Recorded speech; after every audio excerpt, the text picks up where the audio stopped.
Ben, could you talk about the effect of having Brandon Williams back this week to play with your group at running back? I think it's a great thing that he's finally back. He brings a dynamic to the game that that you just can't coach against, and that's speed.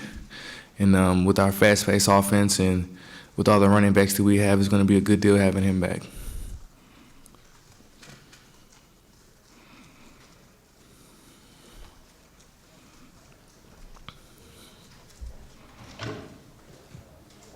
Ben, if you wouldn't mind, could you kind of break down, you just broke down Brandon, but you and the other two guys, Trey Williams, and just how the four of you as a unit, your strengths and how you're different and stuff like that.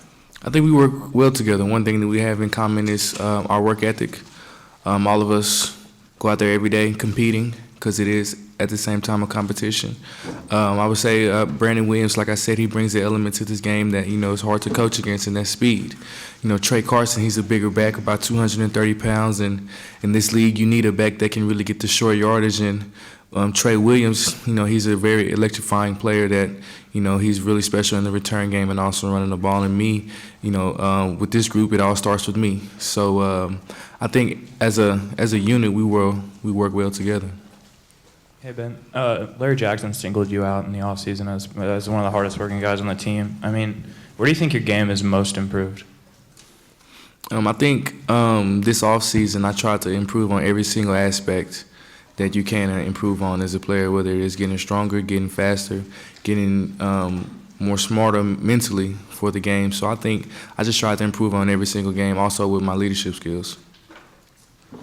Have you ever been the kind of guy that sets individual goals or has a number in mind that you hope to attain? Has that ever been the kind of thing that's important to you? Right. I think every player has individual goals that they want to achieve, but I try to keep those personal and don't really let those be set out, and I just try to work towards that goal every single game.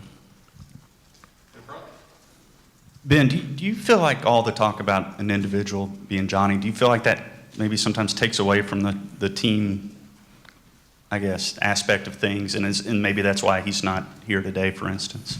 I don't think so, because what is perceived from the outside world is, 9 times out of 10, a complete 360 of how the team looks at it. So how you guys might single him out or anything like that doesn't hurt us as a team, because right now we're just getting focused for Sam Houston. Does it get frustrating having to answer questions about him all the time? No, it doesn't. I mean, it's just what comes with it. You would want to have a defending Heisman Trophy winner as your quarterback, so that's not a bad thing.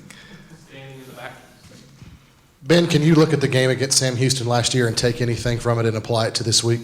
Yeah, I mean, you can look at their game last year. You can tell that they're not a team to mess with.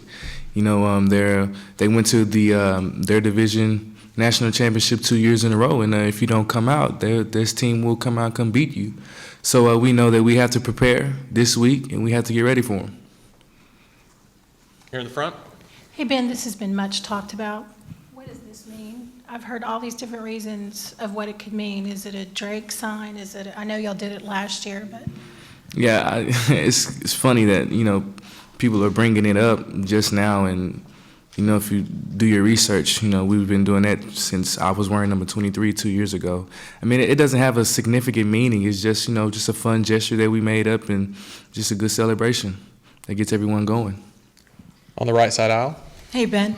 I don't know how much you paid attention to the other games this week, but with FCS schools upsetting FBS schools, how do you not look past Sam Houston State, especially when you have Alabama coming up the week after? Right. With North Dakota beating K-State, the defending Big 12 champion, you really can't look past these schools. Like I said, they do have some great players, some former Division I players at their school, so they do have talent. So you can't overlook schools like this. You have to prepare for them as if they were a conference opponent, and that's what we're doing.